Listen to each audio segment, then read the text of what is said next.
shqiptarët janë një popull që u krijuan në shekullin e 20, sikur janë edhe ukrainasit që i krijuan, domethënë, çfarë ishte Ukraina përpara luftës së parë botërore? Ishte Poloni. Më fal, ishte pjesë e perandorisë ruse, pastaj u nda. Po, kjo nuk ka asnjë çudi. Rumunët vetë janë të tillë, grekët vetë. Bile po të them edhe një kuriozitet, ADN-ja e grekëve është 100% turke. 100%. Dhe kjo nga studime italiane, nga studime serioze. Çka tregon që grekërit vetë, si kom, janë pinjoll të otomanëve. Që janë boshti i Turqisë së sotme. Edhe vetë turqit, identitetin e tyre janë produkti shekullit e 20 me ata turku, nëse ata nuk e quajnë vetën otoman. Ideja që ka kombe të pastra është një prallë me mbret. Domethënë, një nga familjet më të rëndësishme në Greqinë moderne, Karamanlisët, janë turq ortodoks që erdhën nga vilajeti Karamanit, kur ndodhen shkëmbimet e popullatave. E njëjta gjë ndodh sot në Turqi. Të shohësh figurat kryesore turke nuk janë turq. Erdogani është gjeorgjan. Davutogluja ishte tatar nga Krimea. Kenan Evreni ishte shqiptar. Mustafa Qemali ishte ndoshta Torbesh i Manastirit. Më falë se këtë Kenan Evreni që ishte shqiptar ishte Kenan Evreni? Shqiptar, po ka qenë ai generali që bëri kryeshtin. Okej, faleminderit. E njoh shumë mirë, po faleminderit që e përmend që pas ka dhe shqiptar. Po ka shumë shqiptar, biles po të shkosh në Turqi dhe ta njohësh nacionalizmin turk, turqit flasin për bejaz turk edhe kara turk.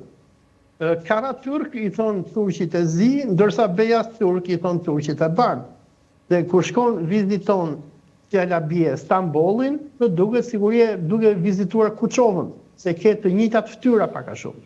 Janë mysliman të bardhë që kanë ardhur nga Bullgaria, kanë ardhur nga ajo që ne sot njohim Shqipëri, nga Greqia, nga Kosova, e tjerë, dhe këta persona u turqizuan.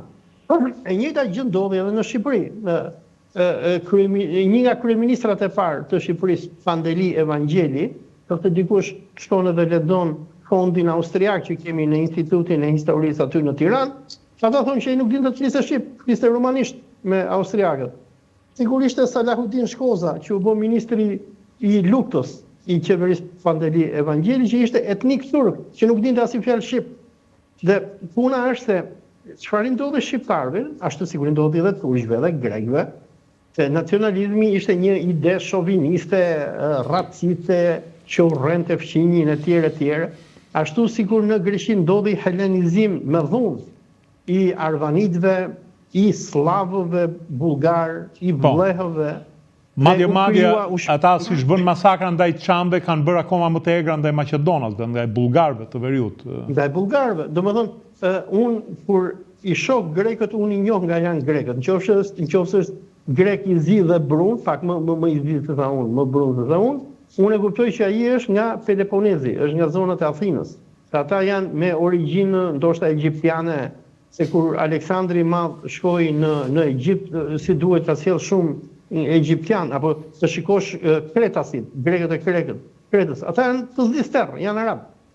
Kurse kur i shikoj këta grekët që janë të bardhë, ta janë ose vleh ose bullgar, zonat e Selanikut, është një libër që ka bërë një historiane greke, quhet Fields of Wheat, Fields of Blood, e harrova emrin asaj, për tregon masakrat që bëri shteti grek, pas luftës parë ballkanike kur pushtoi zonat e Selanikut, ku përveç dobimit që u bë turqëve dhe muslimanëve shqiptar, shumë prej të cilëve u quan në Samsung të Turqisë etj.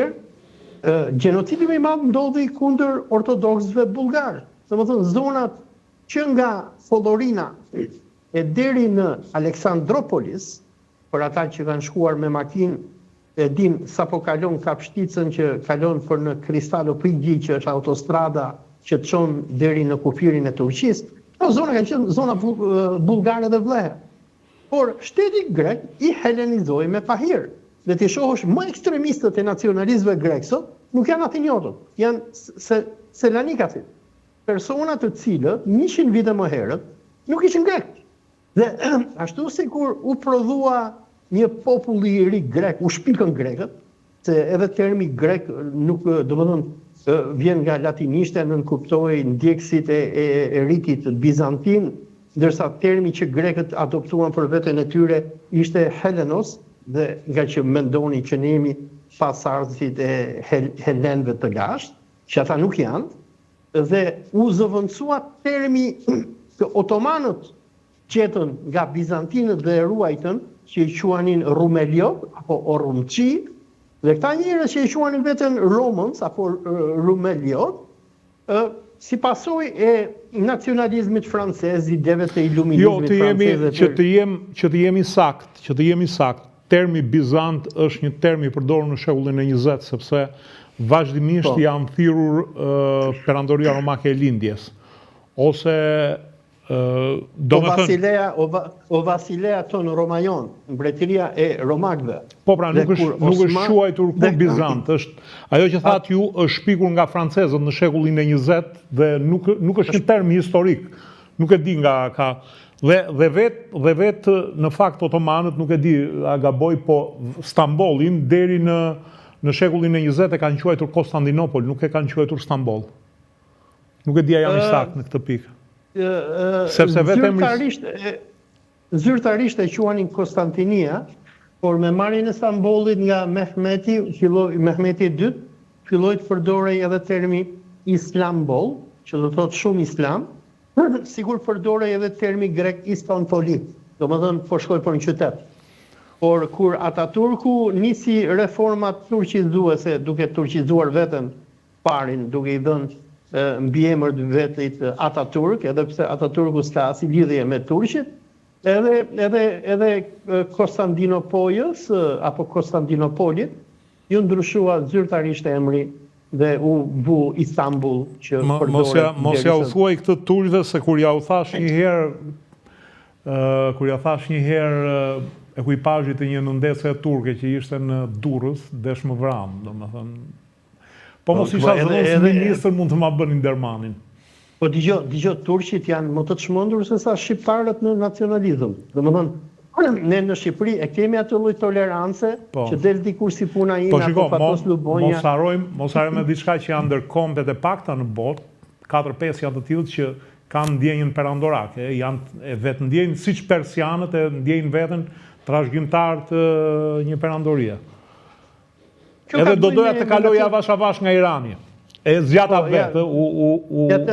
Ta mbaroj këtë dhe të dalim tek Irani, të flasim pak edhe për nacionalizmin iranian, nëse na bie rava. Dëgjoj, çfarë ndodhi turqëve, se është se kur britanikët dhe francezët, duke u trembur nga ardhja e bolshevikëve në Baku dhe ushtria e Islamit e Enver Pashës, e cila gjatë luftës parë botërore synonte të krijonte atë Turkistanin e madh nga Uzbekistani e deri në Bosnje, dhe kur u trembën nga ky hovi i islamizmit John Turk, bën fakt me Ataturkun që do të thënë mbi rrënojat e perandorisë do krijojë ky shtet që ne njohim si Turqi.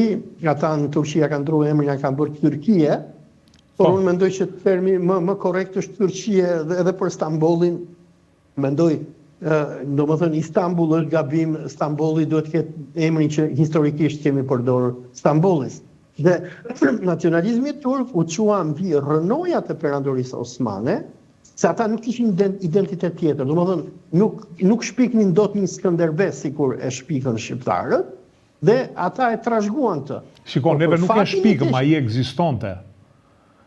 Ai ekzistonte në histori, por në memorien e njerëzve ai ishte harruar.